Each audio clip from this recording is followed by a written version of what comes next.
السحر موجود والناس المؤذية كتير. الناس دي مغيبة، مش شايفة ربنا، وغالبا بتكون ناس ما بتصليش وعندهم جهل، ما يعرفوش ان ده كفر بالله واخرتهم سوء خاتمة. الفيديو ده هنتكلم فيه عن انواع السحر واعراضه علشان كلنا ناخد بالنا، لان بسببهم ممكن نخسر حياتنا، صحتنا، وبيوت بتتخرب كتير.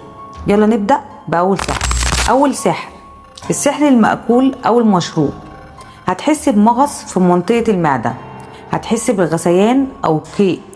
يعني إيه غثيان وقيء؟ يعني هتحس بدوخة وعندك طول الوقت إحساس بارتجاع المريء. هتحس بانتفاخات في القولون، هتحس بألم في جسمك كله، هتحس بألام في الظهر والرقبة، هتشوفي أحلام وكوابيس كتير بالحشرات والحيوانات، هتحسي بصداع طول الوقت. تاني سحر السحر المدفون، وغالبا بيدفنوه في المقابر.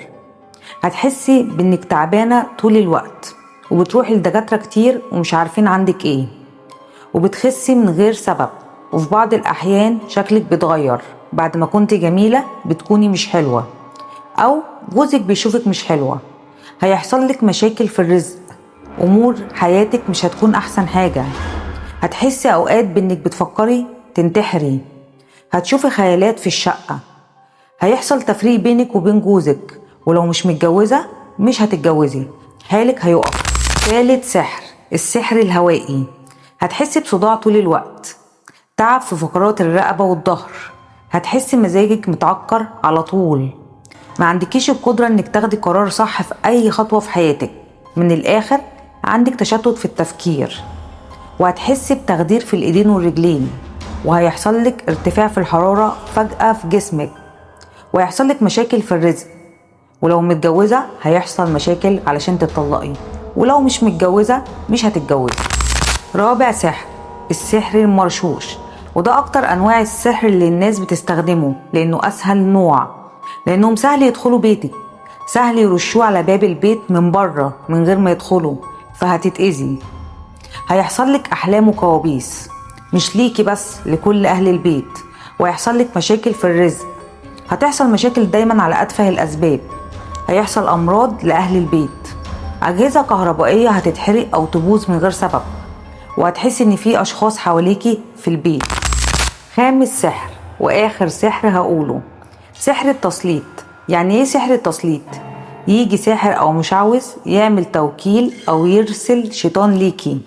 طب هتعرفي ازاي؟